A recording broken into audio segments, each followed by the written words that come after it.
মুসলিম নারী শোনো, মুসলিম নারী শোনো, পর্দা ব্যতীত বাহিরে চলা নিষেধ রহিল যেন। কি বলেন, ঠিক আছে? মুসলিম নারী শোনো, পর্দা ব্যতীত বাহিরে চলা নিষেধ রহিল যেন। আদব শরম চলন বলন মুসলমানের কায়দা, শরীয়ত মেনে চললে তবে এই জাতির হইবে ফায়দা। একটু সুবহানাল্লাহ কোন। মুসলিম নারী শোনো, পর্দা ব্যতীত বাহিরে চলা নিষেধ রহিল যেন। আদব শরম চলন বলন মুসলমানের কায়দা, শরীয়ত মেনে চললে তবে এই জাতির হইবে ফায়দা। তোমরা ঈমান ধর্মের প্রাণ, তোমরা ঈমান ধর্মের প্রাণ, দিন ইসলামের গৌরব। মা ফাতেমার পদধূলি নাও, জগতে ছড়াও সৌরভ। প্রিয় ভাইরা আমার, আমি বড় কষ্টের সাথে বলছি যে আজকে মুসলিম নারীরা আমাদের ফাতেমাতুজ জোহরার আদর্শের কাছে নাই। কি বলেন, ঠিক কিনা কথা? অনেক কথা বলতে গেলে বলতে হয়। আমি আমার মা বোনদেরকে বিনয়ের সাথে অনুরোধ করব, আপনারা যে এই পর্দা করেন, আমি দেখেছি বাংলাদেশের নারীরা এখন যে পর্দা করে এটা শরী পর্দা নয়, বরঞ্চ এই পর্দার মধ্যে 5টা শরীয়তের বিধান লঙ্ঘন করা হচ্ছে। পর্দার নামেই বেপর্দা হচ্ছে। কি বলেন? পর্দার নামেই বেপর্দা হচ্ছে। আল্লাহ কোরআনুল কারীমের মধ্যে যে বক্তব্যটি দিয়েছিলেন, কারনা ফি বুয়ুতিকুন্না ওয়ালা তাবাররাজনা তাবাররুজাল জাহিলিয়াতিল উলা, অর্থাৎ আল্লাহ এখানে ঘরের পরিবেশ নিয়ে থাকতে বলেছেন, আর বেপর্দা হতে নিষেধ করেন নাই। আল্লাহ তাবাররুজ করতে নিষেধ করেছেন। তাবাররুজ আর বেপর্দা এক জিনিস নয়। তাবাররুজ বলা হয় যৌবনের প্রদর্শনীকে, অর্থাৎ যৌবনের বিকাশকে বলা হয় তাবাররুজ। আল্লাহ তাবাররুজ করতে নিষেধ করেছেন। এই যৌবনের প্রদর্শনীতা অর্থাৎ যৌবনকে বিকশিত হয় যেগুলি কারণে সাজসজ্জা করলে, অতি বিলাসিতা করলে, অতি সুন্দর চাকচিক্য রূপ ধারণ করলে এটাকে যৌবনের প্রদর্শনী বলা হয়। এটা আল্লাহ পাক নিষেধ করেছেন। আর এখন যেই পর্দা, এখন যে বোরকা চালু হয়েছে, এটা পর্দার জন্য নয়, বরং সে পেতনি মার্কা বুড়িও যদি এই পর্দা করে আর যুবকরা তাকায় তাকায় দেখে আর বলে, দেখ একটা রূপসী যাচ্ছে, রূপসী যাচ্ছে। কি বলেন, ঠিক কেনা কথা? তার মানে এই পর্দা হলো ফ্যাশন বোরকা। এই ফ্যাশন বোরকা শরীয়তের বোরকা, শরীয়তের পর্দা হিজাবের মধ্যে পড়ে না। এক নাম্বার হলো পর্দার জন্য 5টা শর্ত। কয়টা শর্ত? এগুলো মুখস্থ করা দরকার। এগুলো বেসিক ওয়াজ, এগুলো শেখার জন্য, আমলের জন্য, জানার জন্য, বোঝার জন্য ওয়াজ। এই ওয়াজটা অবশ্য স্বামীদের করতে আল্লাহ পাক বলেছেন। আল্লাহ স্বামীদেরকে, পুরুষ আপনার স্ত্রীদেরকে স্বামীদের ওয়াজ করে শোনানোর কথা আল্লাহ বলছেন। ওয়াল্লাতি তাখাফুনা নুশুজাহুন্না ফাইজুহুন্না ওয়াহজুরুহুন্না ফিল মাদাজি'i ওয়াদরিবুহুন্না ফাইন আতানাকুম ফালা তাবগু আলাইহিন্না সাবিলা ইন্নাল্লাহা কানা আলিয়ান কাবীরা। আল্লাহ বলছেন তোমাদের স্ত্রীদের ব্যাপারে যদি তোমরা অবাধ্যতার আশঙ্কা করো, তারা ধর্ম মানছে না, দিন মানছে না, শরীয়ত মানছে না, এরকম আশঙ্কা যদি করো, তাহলে তোমরা কি করো? ফাইজুহুন্না, তখন তোমাদের স্ত্রীদেরকে সুন্দর করে ওয়াজ করে শোনাও। কিন্তু আমরা তো ওয়াজ করা জানি না। আল্লাহ স্বামীদেরকে ওয়াজ করতে বলছেন, স্ত্রীদেরকে ওয়াজ করে শোনাও। আর আমরা কি করি? ওয়াজ মাহফিলে পাঠা দেই স্ত্রীদেরকে, যাও হুজুরের কাছ থেকে ওয়াজ শুনে এসো। কি কারণ, ঠিক কিনা কথা? আল্লাহ স্বামীদেরকে ফরজ করেছেন তাদেরকে ওয়াজ করে শোনানোর জন্য। এইগুলি ওয়াজ করে তাদেরকে শোনাবেন যে কেমন পর্দা করতে হবে। 1 নাম্বার শর্ত হলো, যা দিয়ে আপনি পর্দা করবেন এই পর্দা যেন অতি আকর্ষণীয় না হয়, যে পুরুষকে আকৃষ্ট করে, এমন যেন না হয়। 2 নাম্বার শর্ত হলো, যা দিয়ে আপনি পর্দা করবেন ওটা যেন এত পাতলা না হয় যে ভিতরের কিছু দেখা যায়, এরকম পাতলা হবে না, মোটা কাপড় হবে। 3 নাম্বার শর্ত হলো, যা দিয়ে আপনি পর্দা করবেন এত টাইট ফিটিং হবে না, নারীর দেহে কিছু উঁচু নিচু জায়গা আছে, এর চেয়ে বেশি ব্যাখ্যা দেওয়া সম্ভব নয়। কি বলেন, ঠিক কিনা কথা? অর্থাৎ এত টাইট করবেন না যে নারীর উঁচু নিচু জায়গাগুলি বোঝা যায়, এমন টাইট করবেন না। 3 নাম্বার শর্ত। 4 নাম্বার শর্ত হলো, যা দিয়ে পর্দা করবেন করবেন এটা যেন পুরুষের মতো না হয়। পঞ্চম নাম্বার শর্ত হলো যে আপনার বিজাতির যেন কোনো কৃষ্টি, বিজাতির যেন কোনো ধর্মীয় লেবাসের মধ্যে না পড়ে, এমনভাবে পর্দা করা হারাম। কি বলেন, বোঝা গেছে? তাহলে তোমরা কি করবে? এমন পর্দা করবে যেমন ফাতেমা পর্দা করেছেন, ফাতেমা যে আদর্শ নিয়ে করেছেন।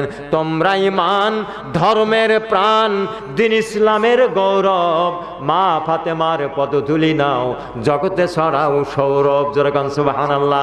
ফাতেমার উদাহরণটা এই জন্য দিয়েছি, যারা দুনিয়ার মধ্যে যত নারী আছে এই নারীদের মধ্যে ফাতেমা ব্যতিক্রম ধর্মী নারী। আল্লাহ নবীর যতগুলি কন্যা সন্তান ছিলেন, কোন কন্যা সন্তানকে দরিদ্রের সাথে বিবাহ দেন নাই, একমাত্র ফাতেমাকে সবচেয়ে বেশি ভালোবেসেছেন আর তাকে বিবাহ দিয়েছেন সবচেয়ে দরিদ্রের সাথে। কেমন দরিদ্র ছিল?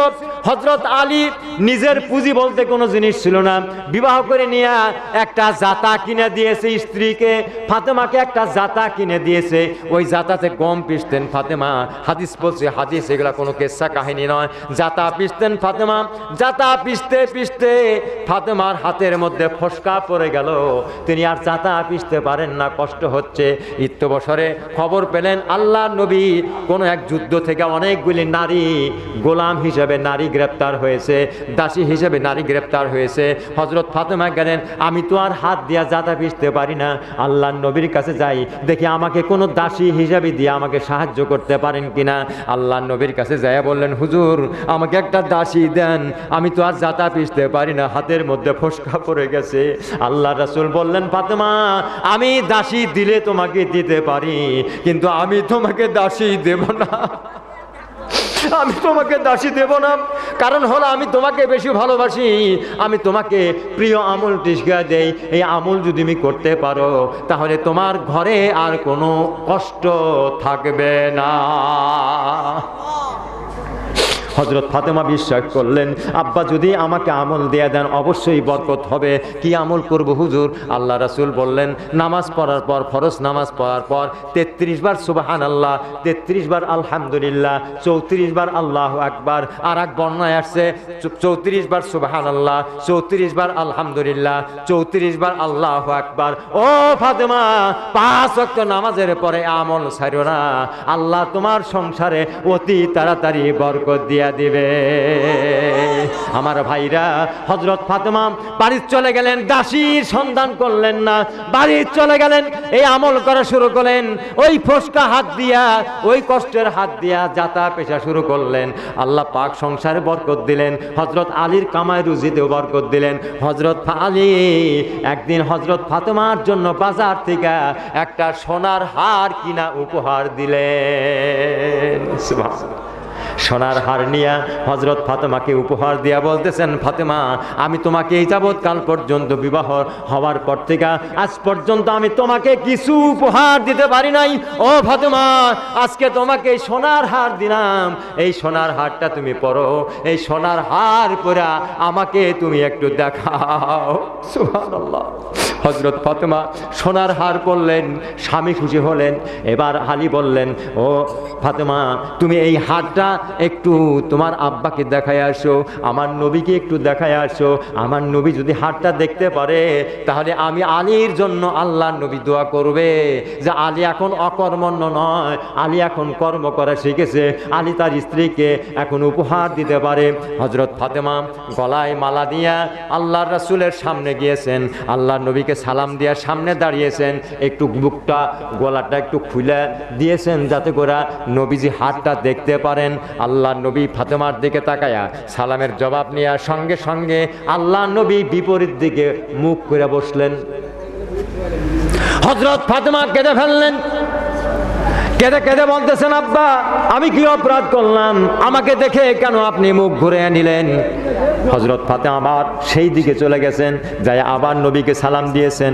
আল্লাহ নবী সালামের জবাব দিয়ে আবার মুখটা অন্যদিকে ঘুরিয়ে নিয়েছেন। এবার ফাতেমা সহ্য করতে পারলেন না, এবার বললেন, আব্বা আমার কি অপরাধ, আপনাকে বলতেই হবে, আমি আপনাকে ছাড়বো না, আমার অপরাধটা আপনি বলে দেন। এবার ফাতেমা বলেন, ও আব্বা আমাকে না বললে আমি এখান থেকে সরব না, আপনি বলেন। এবার নবীজি বলতেছেন, ফাতেমা আমি একটা কথা বলবো, বেশি কথা বলবো না। আল্লাহ নবী কথা বলতেন কম, ব্যাখ্যা থাকতো বেশি। আমার মায়েরা, আমার বোনেরা, আপনাদের জন্য সারা রাত্রি ওয়াজ করব না। এই নবীর একটা কথার মধ্যেই আপনার জীবনের সারা জীবনের ওয়াজ বুঝে নেবেন। আল্লাহ নবী একটা কথা বললেন, ও ফাতেমা, আমি তোমাকে জান্নাতের রানী দেখতে চাই, জাহান্নামের খড়ি দেখতে চাই না। ফাতেমা তু সাইয়্যিদাতু নিসাই আহলিল জান্নাহ, আমি দেখতে চাই। আল্লাহ নবী বলছেন, হযরত হাওয়া থেকে নিয়ে শুরু করে হযরত মারিয়াম পর্যন্ত যত জান্নাতের রমণী জান্নাতে প্রবেশ করবে, সর্বপ্রথম জান্নাতে প্রবেশ করবে ফাতেমা, আমার কন্যা ফাতেমা। এই জন্য বলেছিলাম, তোমরা ঈমান ধর্মের প্রাণ, দ্বীন ইসলামের গৌরব, মা ফাতেমার পদধূলি নাও, জগতে ছড়াও সৌরভ। জোরে কান আল্লাহুম্মা আমিন।